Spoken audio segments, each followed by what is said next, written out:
What I'm going to do is I'm going to say a little bit about the actual writing of the book. I think if you haven't written a book before, there's some interesting bits and pieces about it, and maybe it might even motivate you to go away and write one, or it might you might decide I'm never going to do that. That was an equally likely outcome, I think. Then I'll say a little bit about how we measure inflation today, and I know many of you will know quite a bit about it, but I think it's important to say something about what's the end product for all those years of development, because that's what we have today. It doesn't mean to say there's not further development, but a massive amount of work has gone into where we are today. And then I'm going to divide a little bit of early history up into three parts here. The period up to about 1879 is the period where far-sighted individuals moved the field forward. And then from about 1880 onwards is when the public sector, where the state took over for various reasons. I'm going up to 1946, and there's a short period there at the end of the Second World, just after the Second World War, where the sort of prototype RPI, Retail Prices Index, was formed, which took it towards a modern measure. And then I'll hand over to Paul. So let's get moving. Here is the book, and it's nice to see there's some copies there, and published towards the end of last year. Before starting and writing the book, I think there were some important questions we had to ask ourselves. First of all, is there a need and a reason for the book? And we felt inflation, it's one of the leading economic indicators, but more than that, it tends to touch people in a way that some indicators don't, in terms of pensions and benefits, etc. So we can get a sort of a personal association with it. So we really felt history was a good story to tell for this particular statistic. Are we the right people to write it? Well, we're not the only people who could do it. I think maybe the only people mad enough to take it on, possibly. But we had a mix of skills of economics and statistics, and we'd all worked for the ONS, so we'd had an experience of what it was like to see the indices move along. Do we have time to dedicate to it? Well, the answer to that is almost certainly no. However, I was working for the ONS. My two colleagues here working for universities didn't have enough time during the day. So it had to be written outside and out of hours for over 2 years. So there were many days at the weekends and evenings and taking leave to do it. So it was quite a commitment. Can we work together as co-authors? We knew each other well for a long period of time. And I think there weren't many creative tensions. I think that's the right expression, isn't it, in these sorts of things. So when it comes to reviewing each other's work, then you can't afford to be too precious, because someone will point out a really poor sentence or some inaccuracies in it. So I think we all had a positive attitude to criticising each other's work most of the time. And then finally, we need to find someone to publish it, and it was great. Palgrave Macmillan and two representatives here today agreed to publish it. It's important to recognise the boundaries with this. There was a time limit for delivery of the manuscript and a word limit to, it's a fairly chunky book, but it's important to have both of those. Everyone needs a time limit to focus the mind. And obviously the book there's quite a lot in it, but I don't think it's too big. It's just about the right size. And in terms of the 2 years of development of it, you don't want to forget the fact that although there's the creative part of actually writing, doing the research and writing it, then it has to be reviewed. We reviewed each other's work. Our colleagues also reviewed chapters. Then you improve it and you improve it again, and you find yourself sounding out the sentences in your head and saying that's not quite as gentle and smooth as I'd like. I'm going to change the word there, and eventually you have to stop. But there's periods, the references drove me nuts. There are about 400 references in there, and all the URLs. It's a big piece of work. And then, of course, the proofs come back after the typesetting, and you have to check those. So there's a lot of effort goes into the mechanical parts, as well as the creative parts. We had to make some choices as well in the book. We could write a pure history, and that would be applicable to people who were familiar with the field only, or we could combine together the history and an explanation of what was going on, and that was an important decision.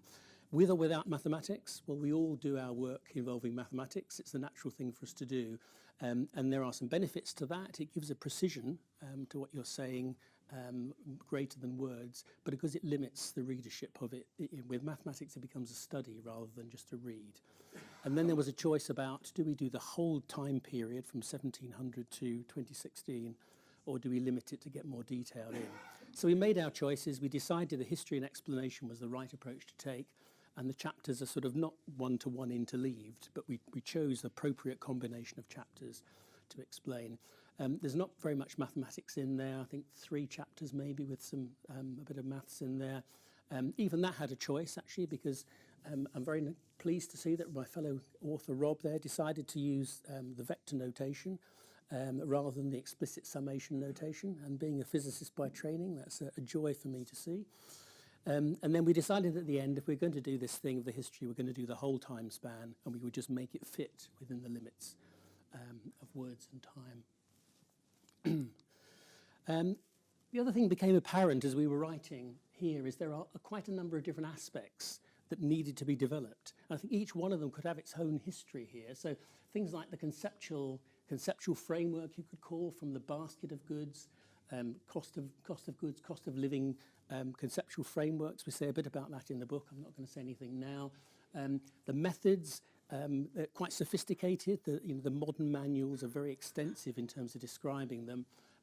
Data, the amount of data required, and all the methodology behind data collection, the practicality of doing it each month, that had to be developed as well. And then you need an organisation to take responsibility for it. And there is an organisational history too. I think we only probably touched that. A little bit of governance, the evolution of governance, and you can see there we have at the moment the Statistics Authority advisory panels, user input, including from the RSS, the long history of the RSS making very useful interventions. And then user needs, I mean, those have evolved over time, and we did discuss and think about a history of the uses of indexation over the period for the UK, and we probably don't cover that in much detail in the book. It's more of a methodological history. And then finally, one could write a political and social history of the uses of inflation measures. And the book in America, the American book, Thomas Stapleford's Cost of Living in America, is a fantastic book, and that does look at the political history. We don't do that. However, there is some context in the book as well. So it's an extraordinary broad range, of potential topics. So we had to sort of pick and choose from there. A little bit about inflation measurement today. Very, very few slides here. I've chosen one of the measures, the Consumer Prices Index. It's sort of measure of the general level, an average of a kind of all the goods and services that are sold in the consumer marketplace. And it's arbitrarily set to be 100 in a certain time period here, which I think is July, was it 2015? So you can see prices on average have doubled over that period of 1988 through to 2015, 2016, represented as index numbers. Another way of looking at it is the 12-month percentage change, which we recognise as the rate of inflation, which is the headline figure that appears in TV bulletins. Gives you a bit more detail about change here, and as you can see, 1980, 1990, inflation rate 7.5%, and then more recently actually coming down to 0 there, and it's about 2.5% now. I think there's only one equation in my, I don't think the equation's in your slides, my colleague. One is how do we actually do the calculation? It's a price index between 2 time periods. The formula is attributed to Joseph Lowe. I'll say a little bit about him coming up now. And it's basically an average of prices across all different types of goods and services, but with a weighting, which is the proportion of expenditure on the particular items. It's a weighted average. And there's bits about how ONS calculate it with a basket of 700 goods and services, and a little bit about how the weighting information is produced. So each aspect of that has evolved over a very long period of time. A little bit about the basket. The basket representative items, 716 or 17 at the moment are in there, updated every year. So some items come in and go out according to their popularity. So 1987 here, nylon shirts went out, which is probably a good thing. VHS recorders coming in, CD players and record players going out, and disposable nappies appearing, which is a great thing, just before my children were born. And more recently here, I think this is 2015, sweet potatoes and streaming subscriptions appearing, and dedicated sat-nav devices disappearing because of apps on phones. Principally, so that the basket of prices we measure, it changes over time. The uses, 2 types really. There's the economy-based measure in terms of a target for the good management of the economy, which is a central bank responsibility. And then the indexing of things which we're more familiar with, benefits thresholds. pensions as a pensioner, that's extremely important. Regulated rail fares, student loan payments, and even some monthly bills for mobile phones. I noticed in the newspaper indexed with the RPI. I was very surprised to see that. So a number of uses there. So I guess I'm trying to build up with that picture a sophisticated measure with a long period of development and many, many uses. So the question is, when did it all start off? So I'm going to start in 1700. The early pioneers here. I'm very pleased because this story it's got a bishop in it and an MP, and I think all good stories should have a bishop and an MP at some point in there. Bishop William Fleetwood, he obviously wasn't overwhelmed with his ecclesiastical duties, and he had plenty of time to capture and record prices over a very long period of time. That was his hobby, and it's good to have a hobby. Someone posed him a problem, and the problem was that in an Oxford college, if a fellow had an income of more than £5 a year, he'd have to vacate his fellowship. But because that was set in the year 1450, and by 1700 prices had changed, so he was asked if there was an equivalent sum that could be applied to that rule. So he said, well, what are the sort of things that fellows would buy? It was corn, meat, cloth, and another one which I've forgotten. 4 items he looked at, and he looked at how those prices had changed between the 2 time periods, and he found that all of them, the prices had changed between 5 and 6 times. So he said the equivalent sum in 1700 would be 25 to 30 pounds. And that, I think, is the first example of the use of a price index mechanism for looking at the value of money changing over a period of time. That's a relatively innocent example, I think, and I read out a little bit here of a slightly more serious example here, and it says, he quotes in his book, he says, it relates the views of a Judge Spellman who complained that the laws do not have sufficient regard to the price of things. He was particularly concerned about the law that a thief stealing goods to the value of 12 pence or more would be condemned to death. The judge said that when the law was made, the amount of goods 12 pence would buy would now cost 20 shillings, and many die for thefts of value less than 20 shillings. It's a very serious application of measuring or evaluating the value of money over time. Others followed with a similar vein. Here, Nicolas Dutot looked at the income of 2 French kings, Louis XII and Louis XV, and actually had an explicit formula for calculating the value at 2 different times. I think my favourite is Sir George Shuckburgh Evelyn, which is a fantastic name in itself. He was MP for Warwickshire. Again, he wasn't as busy as our current day MPs. I think that we could say that. He had a country estate and his own observatory. But again, he was also interested as a sideline in prices and collected them over a long period of time, from the Norman Conquest right up to the 1800 there. And he produced a table. He used a broader basket of goods to produce a table of prices and actually produced a set of index numbers, which is absolutely fantastic. The main person, I think, Joseph Lowe, is called the father of index numbers. And I think he documented and wrote sort of the framework for how we would measure inflation in his book, Present State of England. He proposed the weighting of price changes, and he proposed the formula that we saw earlier there. And he wrote here, and he said, what would be the practical application? The knowledge is a measurement of the average, the level of prices. What would be the practical application of this knowledge? The correction of a long list of anomalies in regard to rent, salary, wages arising out of the unfortunate fluctuations of our currency. So he felt there was a lot we could do if we had this measure.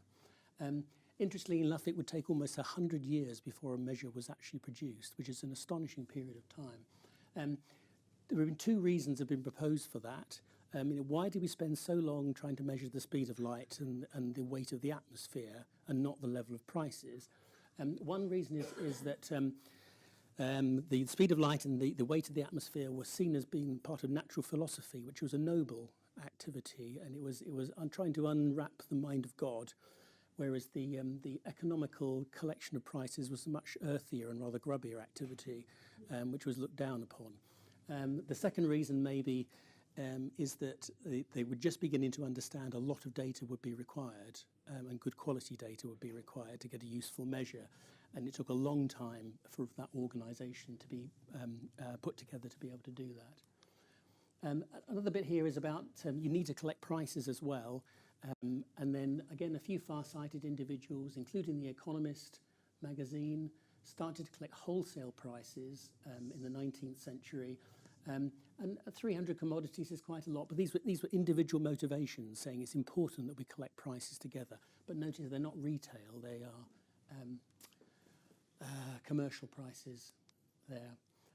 Okay, the cost of living index then, a little bit of the background. Let me check my time, got to get on a bit, I think. The Board of Trade was the government department who responsible for lots of statistics about economic activity.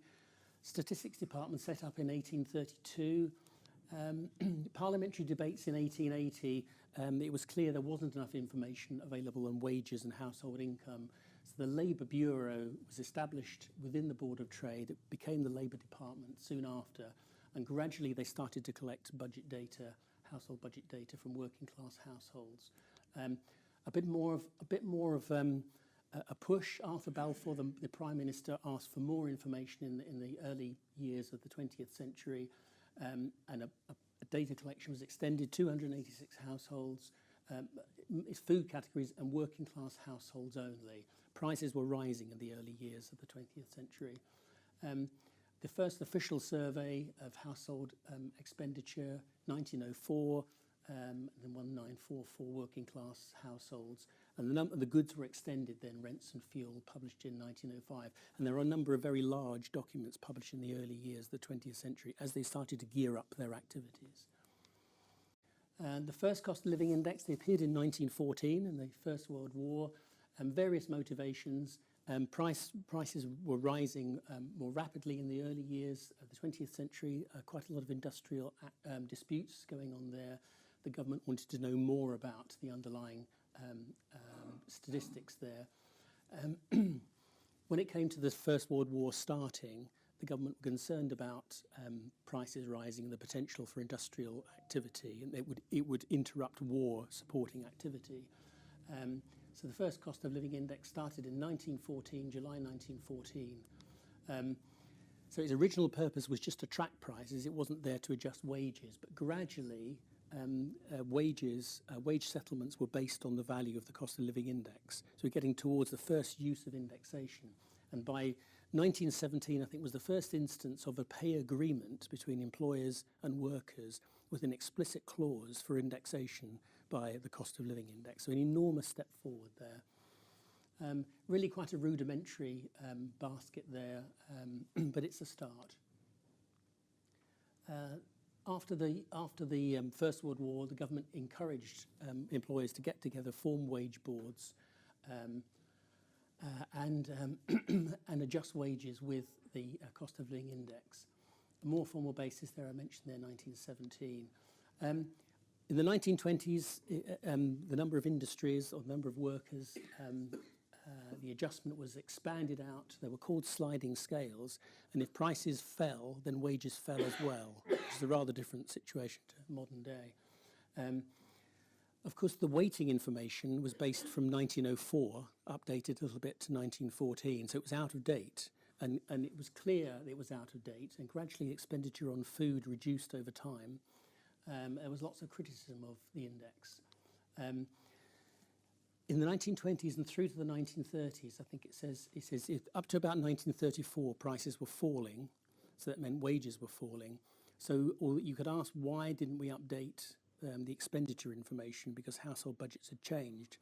And I think the consensus is employers resisted it because wages were falling. They didn't want to revise the index just in case wages rose and prices rose. And the government obviously employed a lot of public sector workers, so they weren't particularly keen either. By about 1934, the wind had changed. And then by an extraordinary coincidence, as prices rose, the government and employers were quite happy to sanction a new expenditure survey, which was carried out in 1937 and 1938. And then the onset of the Second World War meant that it couldn't be implemented straight away. So we now have the post-war period. And obviously life has changed quite a bit. There is still rationing in place, there are still shortages, and there are subsidies as well. More workers had their wages adjusted at that point. We're up to about 3 million, but still the index is based on the budget profile from 1904, which is an astonishing thing to us today. And again, there are good reasons for that. During the Second World War, the government were very were expecting prices to rise as they had done in the First World War, and they were concerned about the impact on wages. So they tried to say, what can we do about this? And they argued that they ought to break the link between rising prices and wages. But by that time, that link had been so heavily established, it was decided that they couldn't possibly do that. That would be too much. It would lead to massive industrial disruption. The alternative was to subsidise prices to keep them down. So they did do that, and very large sums of money were used to subsidise the limited number of items in the basket, and they did not want the basket extended because that would cost more to subsidise the prices. But because the items not in the basket that households bought went up significantly. So I think the index was compromised hugely over those decades. After the war, I think it was recognised that it was not tenable. It was not tenable because the amount of money to subsidise the prices was getting out of control, and the index was discredited to such an extraordinary extent and really had to move on. So it was recognised the economic conditions were not ideal to do a budget survey because of rationing and price controls. So updating, the weights were updated from 1937-38 as sort of the least bad activity. The basket was expanded.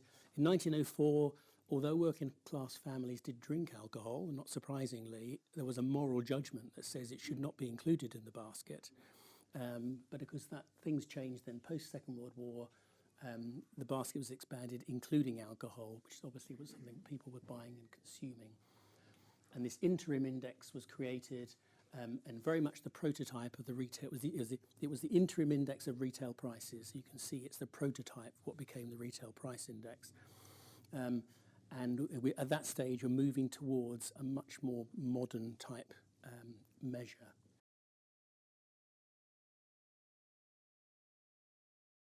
Okay, so I'm going to pick up the next part, starting in 1956, and I shall talk about the Retail Prices Index, some stuff on owner-occupiers' housing costs, which I'm sure at least some of you in the room have met rather too often, I suspect.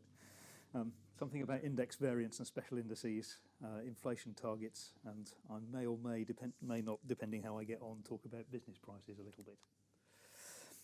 So as Jeff says, we got to the point where the interim index of retail prices had been run after the war, and then the formal retail prices index started off in January 1956. It's an index number, so January 1956 was set to 100. And the Cost of Living Advisory Committee, so still a cost of living committee, even though the index is now called the Retail Prices Index, or the Index of Retail Prices. So the Cost of Living Advisory Committee actually considered whether January was good and decided that few prices are at abnormally low or high levels on account of seasonal movements in January. So clearly not a January sales type of situation in those days, although things have changed a bit since then. The weights for the new proper Retail Prices Index were derived from an Expenditure Survey in 1953-54. And there was had to be some adjustment in that expenditure survey for underreporting of alcohol and tobacco consumption. That's still true today, that the amounts reported through taxation are larger than the amounts that people report in the budget surveys. The coverage of index households was expanded, so it had been working class households before the war, and now it was not quite everybody. There's a group of the richest households at the top 4% who are not included, and those who had 3/4 or more of their income provided through pensions or similar money from the government were not included either, but nearly everyone was in there. And the prices were collected by Department of Employment's local office staff, so they collected everything by going out and finding prices locally. Once the RPI had got underway, people started thinking about whether they should update the expenditure weights more regularly. And that led to not just the 53-54 survey, but a continuous survey, the Family Expenditure Survey, which has gone through a few names since then, which started off in 1957. It was originally set up as an indicator, so it would provide you some evidence of whether the patterns of expenditure had changed so that you needed to run a full-scale budget survey. But very quickly, once that came online, the advisory committee, cost of living advisory committee again, considered whether there might be a way to make estimates of the weights directly from that family expenditure survey, and they eventually recommended that they should use 3-year rolling periods, so combining 3 years worth of data so that the accuracy was better. The index weights were updated every January. The 3-year rolling period was to the previous June, so it wasn't exactly contemporaneous with what was going on. You'll have spotted that for something that started in 1957, that we're just past the 60th anniversary of that, which was been celebrated by the ONS. It was great. One of the difficult topics that was thought about by committee again was about eating out. So that was becoming an increasing feature of British society, and the costs were not well covered. There was some in food and some in some other places. And there was a feeling there should be a new index group for food bought and consumed outside the home. So there was some experimental price collection, about 200 price quotes in 1963 and 64. And they covered lunches, sandwiches and cups of tea, largely those that were bought in factories and workplaces. The pilot was successful, but they thought they should expand a little more, so that went up to 500 price quotes, and that was introduced as a new group in the index in 1968. With a weight of 41 parts per thousand. The other thing that was on people's minds was owner-occupiers' housing costs. You'll have seen the current debate about what to use in the CPI and CPIH and those equivalent indices, but the rental equivalence measure was included in the Retail Prices Index from its inception in 1956. And that was on the recommendation again of the Cost of Living Advisory Committee. Now, there was a lot of debate about the best approach. The concept of a price index, a consumer price index, is that it should exclude investments, and it's generally hard to separate out housing services, which should be included in the index, from the investment part. And that's led to lots of challenging discussions about what's the best way of doing that. And in fact, the Cost of Living Advisory Committee came back to that in 1962 and had a rethink about it, and they came back to it in 1968 and had a rethink about it. And each time from those two, they concluded that rental equivalence was still the best of the options that were available. But there was no rest. In the 1970s, there was some worry about whether imputed rents were reflecting the actual increases in rents, because there were some big changes in house prices which were not being reflected in rents, and the worry about the increasing proportion of owner-occupiers and whether that was having an effect on the way the rental equivalent series was working. So now, finally, we have the RPI Advisory Committee, so no longer the Cost of Living Advisory Committee. So it only took 20 years to catch up with the name of the index. So they considered, again, the issue of owner-occupied housing costs, and they recommended in this time a change to a series based on mortgage interest payments with an associated weight. In fact, the weight for mortgage interest payments was smaller than the weight for rents in the new series. And the new series of that provided for housing costs was much closer to house prices and went up faster. Still no rest, because the same question came back once more in 1984, another version of the RPI Advisory Committee, and yet again in the 1990s.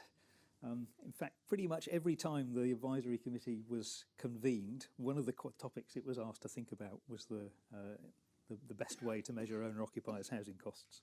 So clearly it was a really tricky topic. If there'd been an easy way to do it, we'd all be doing it already. In the 1990s, there was a split decision. So there was a majority decision for the continued use of the mortgage interest basis, but some dissenting minority reports were published at the same time. So we're left with the mortgage interest part still being in the Retail Prices Index at the moment. The Expenditure Survey, remember we had this 3-year rolling version. It had its sample size doubled in 1967, so then it was possible to move to single-year weights for most groups, although a few really volatile ones still used multiple years. And the reference month was thought about again in 1984, so we had January for a while, then the committee saw no need to change. So we still have January. The other recommendation from 1984 was that we should have a technical manual. So that's when the RPI technical manual first started. Before that, there wasn't a comprehensive document that described all of the things that were done in the construction of the RPI. There were some special indices. There was a pensioner index introduced in 1969 that has the same price quote information but different set of weights. And then we have RPIX, which is one now excluding mortgage interest payments, and RPIY, which is core inflation, excluding mortgage interest and local authority and other taxes. Regional indices were discussed several times by the advisory committee. In the 1970s, they thought a spatial index might be a good idea for comparing prices in regions. But there's been a lot of thought as well about whether a temporal index that compares the rate of inflation in different regions, and those indices would be constructed in different ways. But we didn't get one then. It's still being thought about. In 1989, when we had the expanded Central Statistical Office, one of the things that was moved into the new CSO was the Retail Prices Index, which used to be based in Watford and gradually moved into London. Joined in with bits of the DTI and the original Central Statistical Office, which had done the national accounts parts. So there was an organisational change. And the National Audit Office at the same time did a review, and they detected significant variations in the local price collection, which was still going on with the Employment Department, local collectors. The NAO thought that there was some cost efficiency to be done, and that was the time of market testing. Some people here remember market testing? I see some nods. And the price collection was put out to contract, has been run under contract ever since. But that was an opportunity to upgrade the price collection procedures and practices in a major way. In 1992, after the UK exit from the exchange rate mechanism, to do something else to drive monetary policy, and the way that was done was to put inflation target in place. And then this challenge about which index shall I choose amongst this little range of indices that I have available. What should the target be? Should it be a range or should it be a value? The eventual decision was to use RPIX, this one excluding mortgage interest payments. So that means that if the interest rate goes up, it doesn't immediately knock straight into the index. And in fact, if you wanted to make inflation go down, you put interest rates up. And that would immediately make inflation go up. So it would be a slightly funny instrument for monetary policy evaluation. So it seems right that it should be RPIX without the mortgage interest rates. Target was set at 2.5%. With no range, although the Governor of the Bank of England had to write to the Chancellor if the actual RPI fell out, the growth fell outside the range, 1.5% to 3.5%, giving the causes of missing the target and the policy responses he was going to make.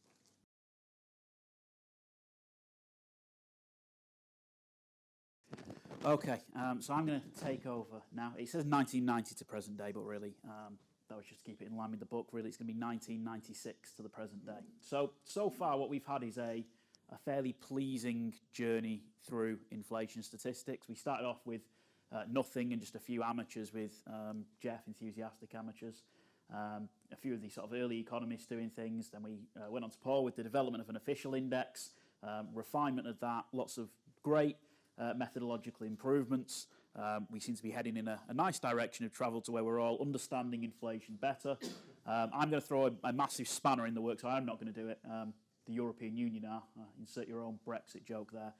But we're going to talk about what happens when somebody comes along and says, well, maybe we should be measuring inflation in a different way, and it causes those of us who worked in index numbers at the Office for National Statistics quite a few headaches as a result. But it kept things interesting, probably. So in 1996, we saw the introduction of a measure which was recommended by the European Union. Obviously, there was greater union. The idea was that it wouldn't be great if countries were producing statistics that were comparable across Europe and meant the same thing. So the European Union, in directives, said we want to measure inflation in a certain way, and they laid out recommendations for how that would be done, and it was different to how we did things in the UK for the RPI. The European Union recommended they called it the Harmonised Index of Consumer Prices. Straight away, Not happy with that, even though I've never been actually found an explanation of why this is. The UK immediately changes the name to the Consumer Prices Index, so the CPI. Later on, as we're going to see, we end up with the CPIH, which is a sort of rearrangement of the original letters. This is where the alphabet soup, I think, really begins, and trying to keep straight in your mind which index is which becomes more and more different. But the CPI is the UK's version of the HICP and still is. And everyone else pretty much across Europe, you might say, had the more sensible idea of, if we're going to compile this measure of inflation, let's make that our measure of inflation and just have one measure of inflation. But we were much more unique. I think it was only us in Estonia who carried on with this type of approach of having two indices measuring the same thing or close to the same thing.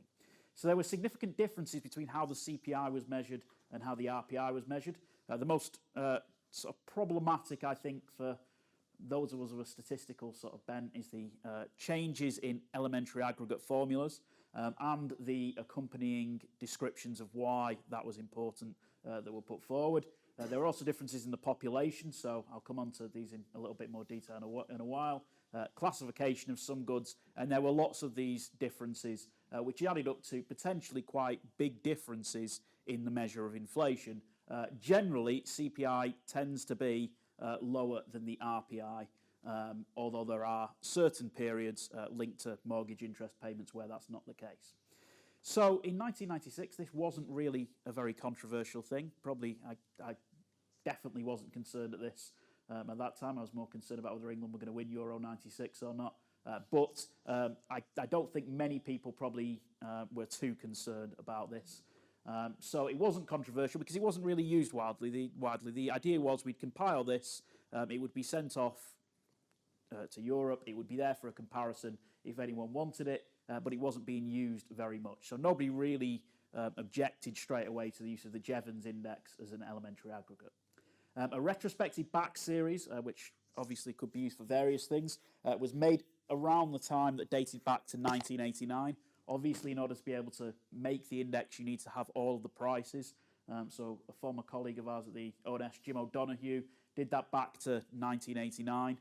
Later, I would extend that. I better say me and Jeff, actually. I don't like to be the only person to blame for that.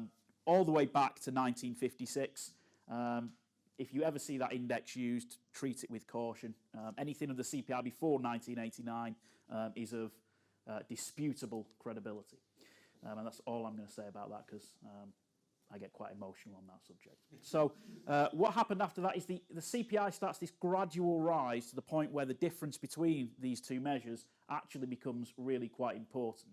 So in 2003, the CPI began to be used as the official inflation rate for monetary policy. So the bank's target was no longer 2.5% with the RPI, it was 2% for the CPI.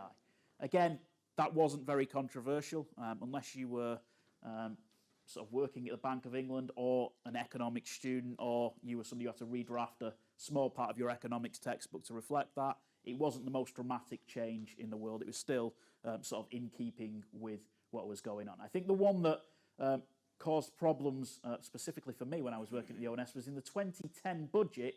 It was announced that the CPI would be used for uprating several things where the government was basically paying out money. So benefits and tax allowances would be increased by the CPI. I think this was also when the civil service pensions were moved over to the CPI and things like that. So we've got a shudder from Jeff there, although he's not too badly off, so we're not going to feel too sorry for him. Importantly, this was where people really started to notice the difference and say, wait a minute, this is a different measure to the RPI that's always been used. It seems to often be lower. Is this an excuse for you to uprate things that are going to benefit me more? And fueling that sort of feeling was that RPI was, and still is to this day, often used where money is collected in by the government. So, for example, when your train fares go up in January, as they will, the amount they're going up is linked to the RPI. All of my students, their student loan payments are still linked to the RPI. Various other things where the government is collecting in money is used by the RPI. Almost certainly if you've got a contract with a company where it makes reference to an inflation measure, they will also use the RPI in there. And if you try and contact them and make the argument that it's no longer the government's preferred measure of inflation, you probably won't get very far in renegotiating that contract. So things like Vodafone definitely have it on their web pages. So as time goes on, CPI and CPIH becomes more and more prominently used and accepted as the main measure of inflation, or accepted by most people, but it begins this debate about the difference between CPI and RPI and whether it's something we should be doing and whether RPI is actually a better measure of inflation. I think part of the reason why this becomes a debate is because there are several differences, and the attempts to justify why people are moving from CPI or RPI to CPI or keeping RPI aren't necessarily very well documented. So, for example, in the 2010 budget, it makes a lot of reference to the idea that the Jevens formula in some way better deals with substitution behaviour of households than does the Carley formula used by the RPI.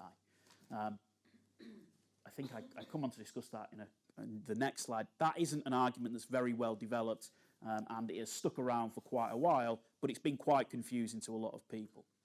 But the differences between the RPI and CPI included, just to make them clear, mortgage interest payments are in the RPI and not in the CPI, which is one that during the financial crisis in particular caused a massive difference between the two price indices.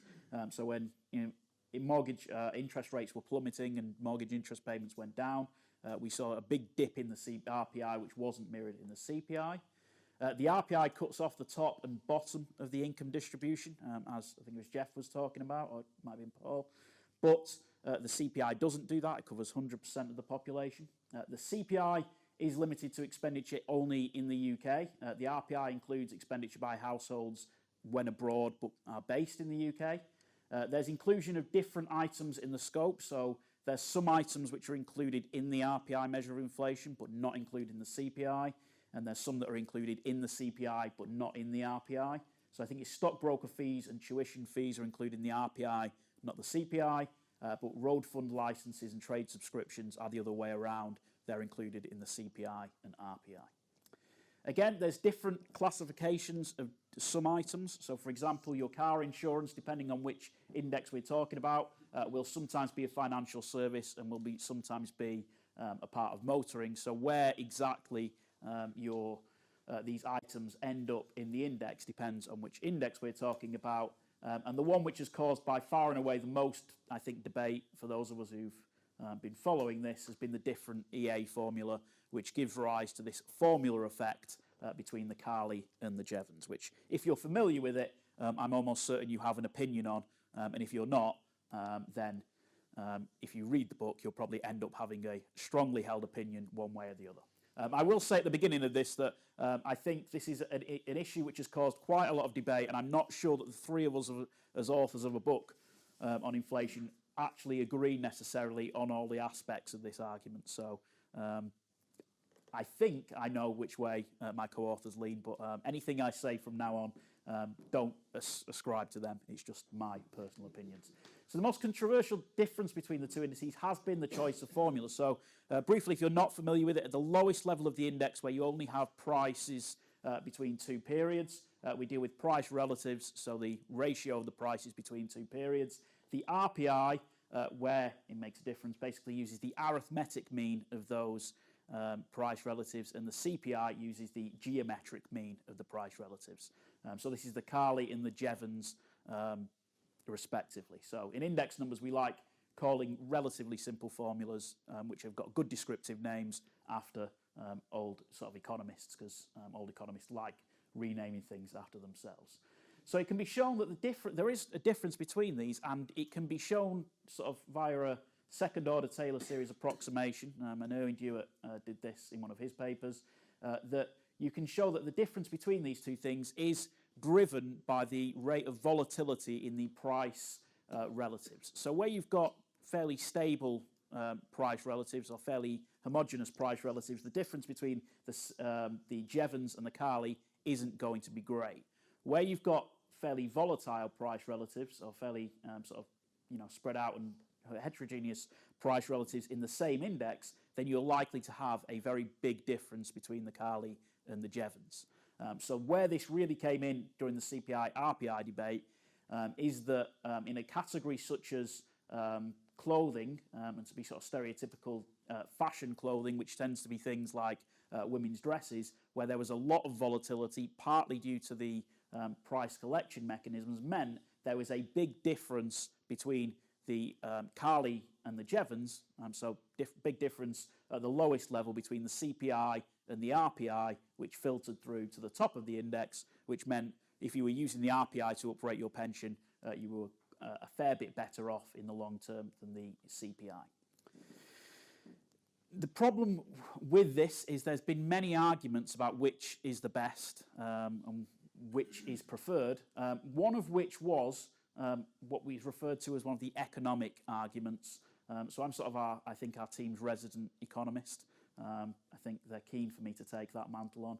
And one of the problematic arguments was this idea that the Jevens better represent substitution behaviour. And this is an idea which came originally from the Boskin Commission, which was sort of the American version of looking at the price indices, where they said we've got this Jevens and we can show that it better represents substitution behaviour. So basically, as economists, we say, well, it's not just prices changing that matter, it's relative prices. So as, for example, if you're looking at the prices of two goods, as they change relatively, you might change how you consume them. So if pasta is equal price to rice and then it goes up to be double the price of rice, even though they both increase, you might eat more rice than pasta. It's a very good argument, but it only works in terms of the Jevens in a very restricted textbook sense. So it basically only works with a very specific utility function in economics, and even then a very specific case of that. So we did some work when I was at the ONS trying to sort of work out whether this substitution behaviour argument followed through, and it didn't necessarily. That's not the only argument that you can make for the Jevens over the Carly. There are some others, but it's one of these things where nobody's really been able to make an argument that's convinced everyone that the Jevens should be preferred to the Carly. I think the sort of official position where we're at now, though, is that if nothing else, if everyone else is using the Jevens for comparability, it's good for us to use the Jevens. The problem is that the government, and particularly the people who deal in gilts, don't necessarily think that's a very good argument to make them change from the RPI to the CPI. So the RPI has lost its national statistic status. So the 2012 Johnson Review recommended it sort of not be used anymore and phased out. This was not a completely new idea. I think it was something that makes the rounds every time somebody reviews the sort of mess that these things have become. The 2012 consultation made a point that for historical continuity, the ONS should maybe continue making the RPI, because it gives us this nice continuous time series going back to 1956 on a similar basis, but it's not regarded as sort of a high quality index. But the real problem that remains, and the real reason we can't just say let's stop with the RPI and just say we're going to use the CPI or the CPIH, is that some very important areas of government still use it. So the areas of government where they increase prices by the RPI aren't keen to start increasing things by a lower price level, or having to say we're doing it at CPI plus a higher percentage rate. And the people, and they testified in front of the sort of House of Lords a few weeks ago, who dealing with gilts and issuing gilts, said that they felt that basically the amount of debt they would be able to generate is much worse if they were having to offer gilts with the coupon on the CPI rather than the RPI. So they're very keen not to do this, which means we need to continue having the RPI there. And it's been downplayed a lot, I think, officially, but it's still there, and it's a long-term series, so you can understand why some people use it. And, again, people see it being used. I'm going to see the impact of it in my pocket in January when I go to the train station every morning, and so will some of you. So it's not like we can just ignore it if it's being used in our lives. Alongside that, we've got the development of the CPIH, which is the CPI with housing, which is something that we've wanted to see for a long time. That's now the new headline, and I think I'm not quite sure on the official terminology, but it's the preferred ONS measure of inflation. However, it isn't the official measure of inflation, so it may be the case that In the medium to long term, we could maybe see another debate about what should be the overall level of inflation which we're using for monetary policy targeting. Should it be CPI or should it be CPIH? Which brings me on to the idea that you might think, well, we've covered a lot of ground. We've had price indices for a long time now. Surely you must be arriving at a state where these things are sort of concluded upon and everything's okay. But we're far from that. So I just put some of the issues that remain, and these are just the known issues, if you like, that face people working in index numbers. So luckily, I was talking to Dan earlier on, the one at the top of my list was one that you mentioned. So web scraping, big data, new data sources, the idea of sending people around shops collecting prices is becoming ever more anachronistic when we consider the data sources that we've got available to us. There's issues still with fashion items, whether they be clothing, whether they be technology, whether they be whatever. Dealing with those remains very difficult. Regional demographic indices by decile of population, above income distribution, all of these things are becoming more and more important as we see sort of in economic development. Further developments in the weights, which itself is a massive area, which we've barely touched on, but itself is a very up-to-date area.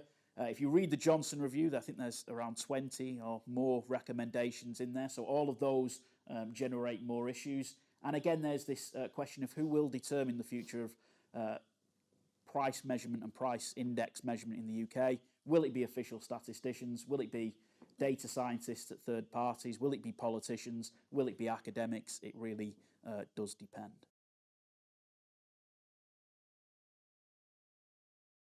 In fact, I did the review which appeared recently in Significance of this very good inflation book, I must say, and it was a very complimentary review. And I finished off by saying it's clear that inflation measures will continue to be developed, and doubtless within another decade, a new edition of this important book will be needed. And there was a brief mention of the household cost indices, which is, I hope and believe, is going to become quite a major index in a few years' time. But let me just go back a little bit to my international experience. My introduction, I'd never come across price statistics until I moved to Eurostat in 1991. And during the 11 years that I was there, my most important task was developing the HICP, a project which arose from the need for convergence criteria as laid down in the Maastricht Treaty. Nowadays, the HICP is actually produced by about 35 countries, most of them because they're obliged to do so, because they're EU, EEA members, etc. But there are several, like USA and Turkey, because they wish to produce CPIs comparable to most European inflation indices. The UK was, of course, a member of the team developing the HICP under my direction at Eurostat, and I can say that the UK was very influential on many topics. And I've no doubt that in future years, the HICP in Europe will be developed and refined, and it is a shame that the UK appears set on leaving the EU, because after that it won't have any more influence at all on the development of the HICP. And indeed on all EU statistical series. I mean, this is an important, I'll be a bit political here, this is an important example of a Brexit loss, in my view, and one which is rarely mentioned in the press, rarely if ever. I'm fairly sure that the ONS will continue to calculate and publish the HICP under the name CPI, but it will become increasingly weird, I think, for the Bank of England to use it as its main inflation indicator, using an index over which the UK has no control. It looks a bit odd, that. So something's going to have to be done if we leave the EU.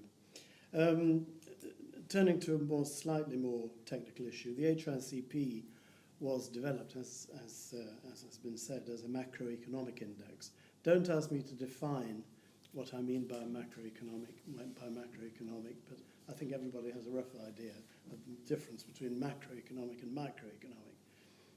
And it was developed for macroeconomic purposes. First, to be able to compare inflation in member states, among member states, for the assessment for inclusion in the Eurozone.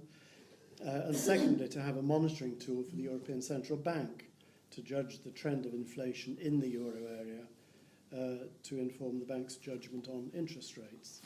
And this type of macroeconomic use is relatively new for national inflation measures. For most of the 20th century, as we've heard, the CPIs were developed as tools for measuring the rate of inflation as experienced by households. Thus, the RPI was regarded as a so-called compensation index, an index which was suitable for judging the extent to which wages and salaries should change to maintain a constant purchasing power. And as we've seen, that went right back to 1700. The HICP was, in my view, unfortunately adopted by the government, the UK government, as an uprating index, as well as a macroeconomic index, and thus muddying the waters considerably. Moreover, it started, as has been said, to use the HICP for uprating things like pensions while continuing to use the RPI for rail fares, etc. Just a quick word about the Household Cost Index, which well, the ONS, I think, have spotted the anomaly that's arisen with the HICP, with the CPI and RPI, and it is now developing as a high priority the Household Cost Index, which is based, as was said, on a proposal that Jill Leyland and I, supported by the RSS, by the way, made in 2015 for what we called a Household Inflation Index. I'll just say that I much prefer that. I'm glad to see this book is about inflation, because when I talk to people who ask, what do you do? If I start talking about price indices, their eyes blank over. But if you say measuring inflation, how we measure inflation, they get interested. Inflation is a word that everybody understands. Price index is not. Anyway, just by the by. The HCI, the Household Cost Index, will be, in fact, an index that goes back to the early ideas of a CPI, namely as a measure of inflation as experienced by households, not by the household sector, which is the sort of macroeconomic national accounts view of looking at households. For example, the underlying weights will be based on the numbers of households rather than their expenditure. The latter obviously causing the CPI, as it is a macroeconomic index, to reflect the inflation experience of wealthier households. In the HCI, each household has the same weight. And another major difference is the approach to interest payments. Again, national accounts-based methods don't permit the use of interest rates in an inflation index because interest is not a good, nor is it a service. It's a transfer. It's not a consumer item. Tell that to the millions of mortgagors, students, and credit card debtors. I rest my case.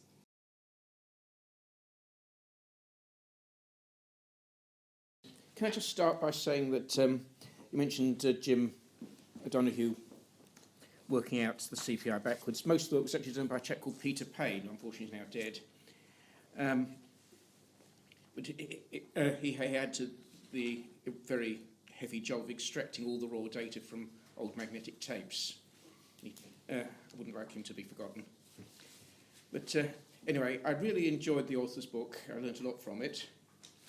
Obviously, it covers the whole topic of inflation over centuries, so it had to make many more interesting details.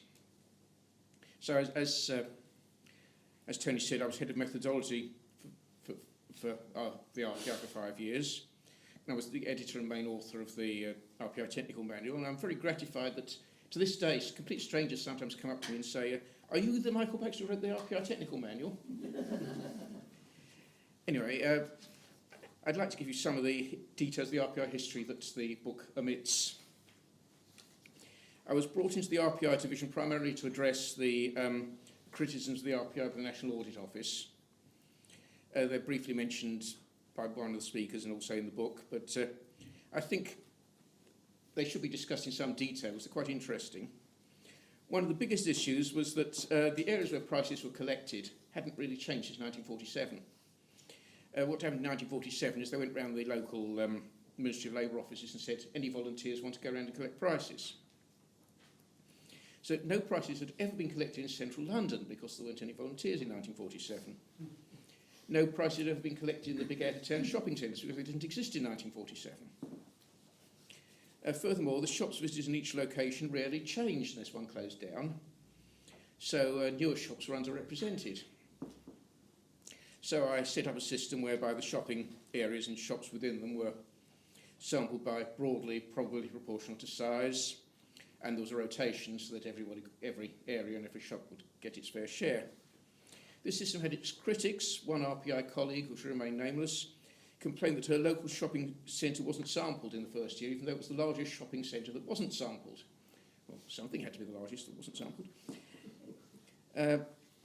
We agreed that the very smallest shopping centres wouldn't be sampled because, firstly, that would reduce the cost of collection, and secondly, you could only get a limited range of goods in these places. Then head of the Central Statistical Office, Bill McLennan, who was from Australia, opposed this. He said, no, we've got to go to every possible shopping centre at some point. Quite wrong to exclude any centre. So then he backed down after I pointed out that the Australian CPI only covered 8 cities. One curious effect of this change was that the price validation routine threw up enormous numbers of suspicious prices.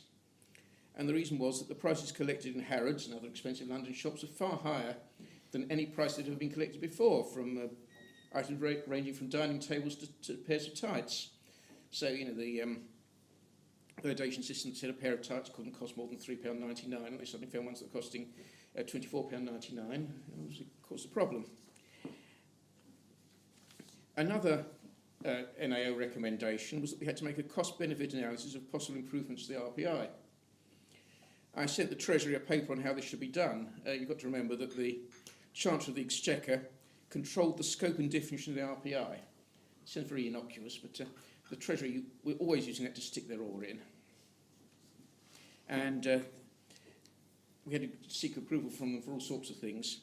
And a Treasury official rubbished my proposed methodology, so I pointed out that large parts of it were copied more or less word for word from the official Treasury manual on cost-benefit analysis, which had been written by that chap's boss. And then, probably the biggest bombshell to land on my desk during those 5 years was the Boskin report, which was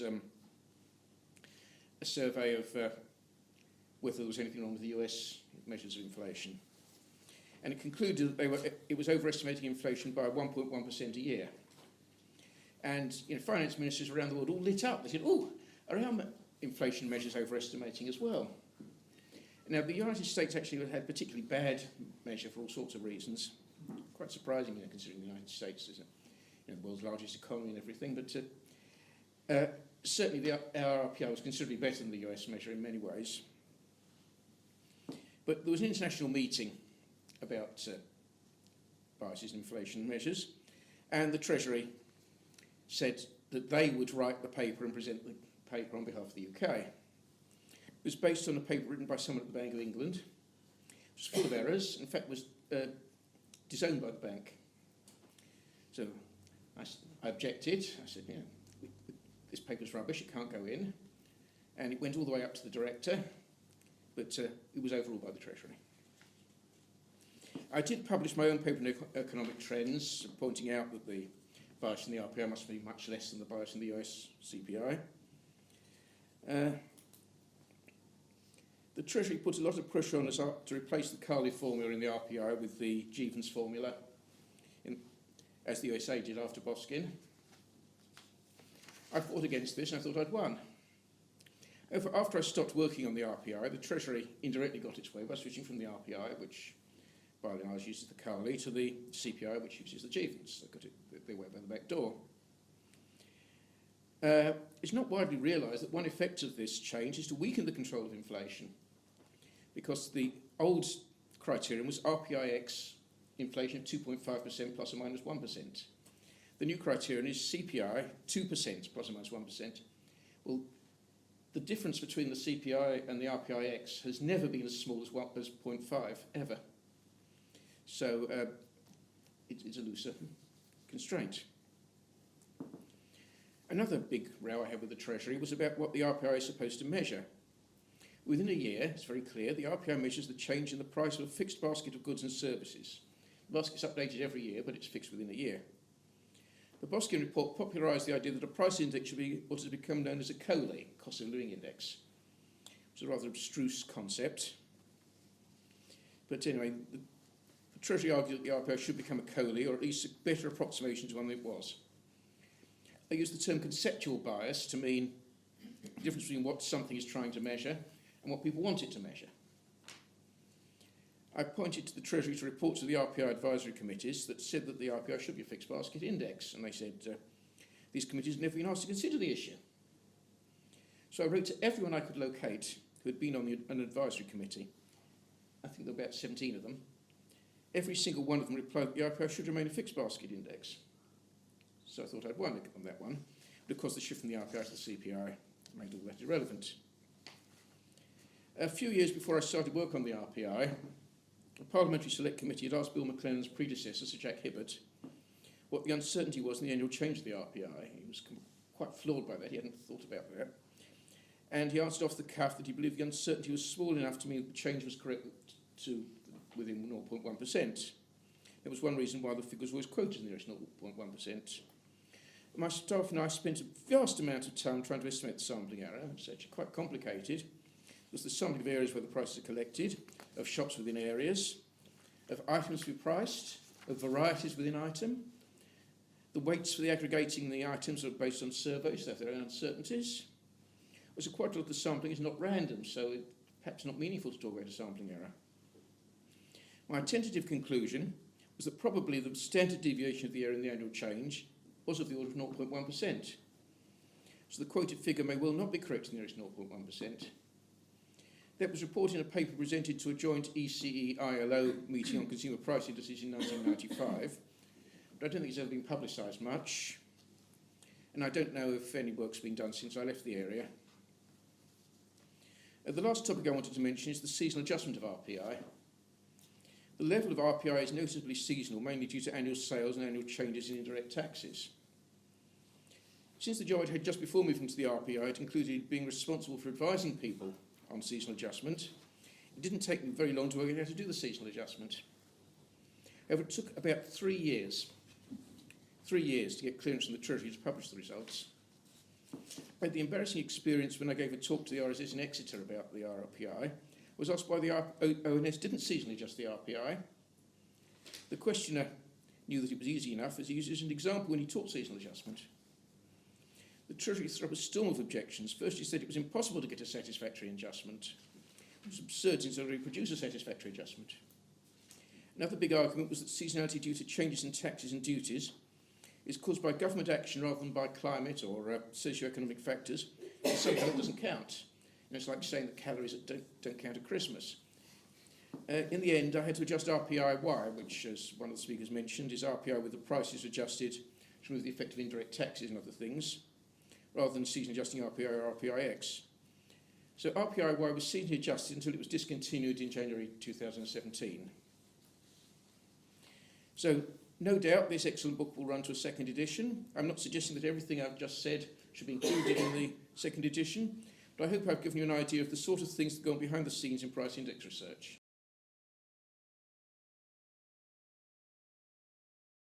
Well, I want to start by saying that I'm not a statistician. I've never worked for a statistical agency. I am an economic historian that has worked on the history of the Argentine price index, and this is sort of kind of my relationship with the book. So most of my comments will come from that kind of more academic, non-methodological background. And I want to begin by saying that I really enjoy the book. It's a shame that it came out after I finished my PhD, because it would have been great to help me think and analyze, more in a comparative way. But I think that's the best thing of this is the doors that it opens for comparative studies.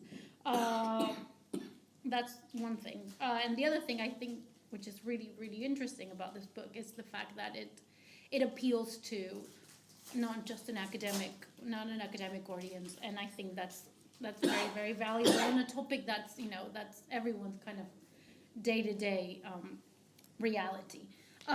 So that said, I really sort of kind of want to focus on 4 aspects of stuff that's, I guess, that's sort of kind of tangentially discussed in the book. But then again, coming from my own interest, I would love to kind of, to be developed further and to think mainly comparatively. So I will start with the first one, which is statistics and the media.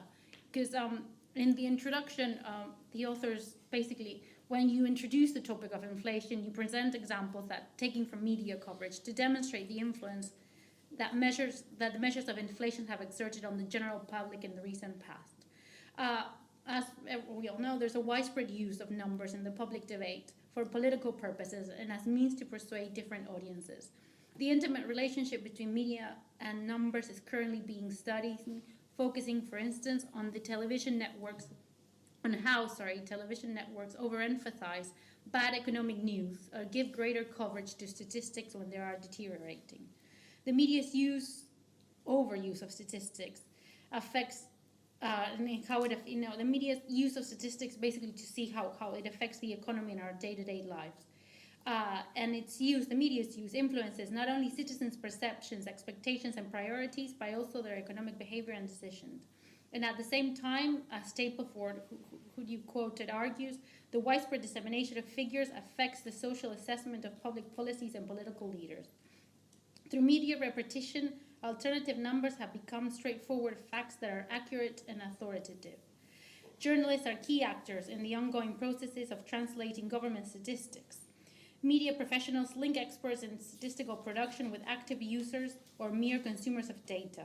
They often consider statistics as a source of incontestable evidence and appeal to familiar means of communicating statistical messages. The press usually translates statistics to the general public in simplified terms. So basically there's this link, very tight, direct link between statistics and the media that you sort of start, to discuss, I know, as an introduction, but it's so important. And not just for inflation, obviously, but for the trajectory of any statistics, particularly today with the rise of fake news and the use and overuse of statistics. So I quite enjoy that was the triggering point of the book, but there's so much to be done on that aspect. The other point that I want to discuss is more this kind of whole body of literature that you also sort of mentioned, but tangentially, is the sociology of quantification. Because you make it quite clearly from the beginning that what you're doing is a history, and a history, an economic history, and a methodological history. And you obviously, I guess that for many reasons I can imagine, you avoid the political, right? So in that, but I think that's the complement that needs to be looked at forward, basically, because I guess, as I was saying, there's this whole body of literature that looks at the politics of numbers and analyzes how statistics depict and construct reality, and also how statistics become trusted numbers. The social history of quantification examines the role of statistics on state-building processes.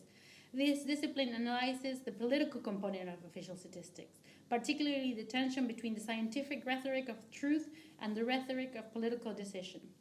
Official statistics are conceived as part of the cognitive equipment of the state that's needed to describe and understand the reality they aim to govern. Specifically, inflation measurement tools structure and make intelligible the relationships established between economic agents in the market while providing an instrument to guide, coordinate, and govern behaviors.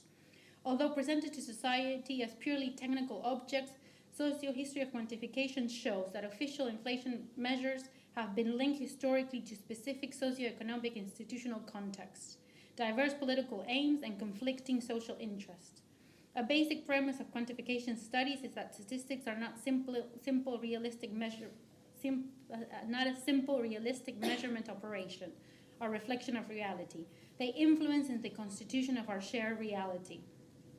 There's a lot of work done, particularly from de Rossier, a French thinker that was part of the INSEE, the French ONS, if you want. And he says that statistics, and I'm quoting him, statistical work not only reflects reality, but in a certain sense, it establishes it by providing the players with a language to put reality on stage and act upon it. So statistical procedures create representation of social and economic facts that usually resist the test, challenging them becoming solid objects. But as measurements enter social life, they shape reality. Their ability to constitute social reality was characterized by many authors as the performative power of statistics. So in that sense, obviously, price indices not just merely reflect reality, but construct it, and they are then used in decision making. And that's why I think, this political aspect, I know that I can completely understand why you would avoid it, but it's, it's that complement that will enrich this massively. The third point that I want to make is this dichotomy between private and public statistics, or private and official statistics. This might be kind of, my Argentine self speaking. So you focus on the history of official inflation measurement, right? You mentioned private household surveys, and obviously the first indices are clearly private endeavors. And basically, at the very beginning, you argue that to go beyond individual experience and subjective perceptions and gain an objective, comprehensive picture, we have to turn to official statistics. The public and official seal is one of the characteristics that contributes to the perception of objectivity of and generates trust in numbers. However, the boundaries between public and private statistics can be blurred at different moments in time.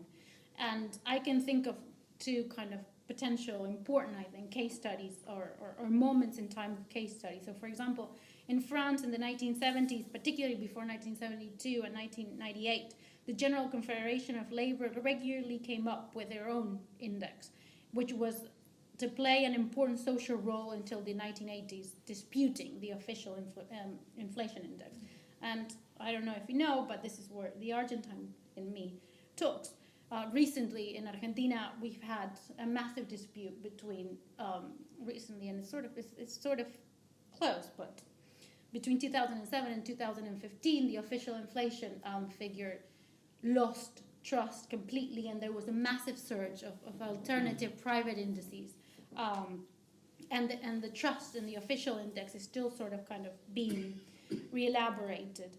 So what I know, these two very small examples, what they show is that official price indices can be disputed by the private sector to the point of displacing the official indices in their main uses. These instances become part of the history of inflation measurement in a country. I know what I know about the UK index basically by reading your book and that article that you quote at the beginning by Rebecca Searle. Yes. I don't know how to pronounce her last name, sorry. So basically one of the questions that I had is if you thought, or if there are any kind of, this kind of disputes of between private and public statistics, like the ones that in France and Argentina. And the last point that I want to make is that I think this book opens the door for comparative studies and to think about a history, of price indices or of inflation measurement, more broadly. Basically because, most countries released indices more or less at the same time. I'm talking from what I've known, obviously the UK, the US, Germany, France, even Argentina, during the First World War, started releasing price indices. And in that sense, the First War was very, very important in triggering these indices. So in that sense, the war affected the origins and the indices, depending on in which way the war impacted on each country, proving how moments of distress advanced knowledge. The US and the British cost of living indices, because that's what they were called at the time, achieved significance during the war, as obviously these countries were among the belligerents. But in Argentina and in Germany, for example, despite obviously Germany being involved in the war, they gained importance after it, in large part due to the way the conflict altered each nation. The impact of the war had on these indicators confirms the importance of World War I for the history of cost of living indices. Moreover, I think, in thinking more comparatively and more of a big history, Most price indices were initially conceived as socio-labor indicators rather than economic statistics. Their role within the political economy has been tied historically to them being used as weight adjustment mechanisms and state agencies becoming mediators between capital and labor. Cost of living indices must be perceived initially as a neutral and objective means to foster the rationalization of labor relationships. Indices that held and that stuck and that became legitimate were closely related with the working class, becoming a key instrument in the making of this class. As individuals recognize and define themselves through these figures, approval, support, and compliance from the working class is needed for these cost of living indices to hold. A political space that generates a space of common measurement must be created. The Argentine index, for example, was an exception to this, as my research, as I've discussed in my research, basically because it started being as an economic statistic, and it was not legitimate until, and it didn't hold until it became a socio-labor statistic in the 1930s. Anyway, to sum up, I think this is great. I really welcome it, and I look forward to all the research that it's going to generate in the future.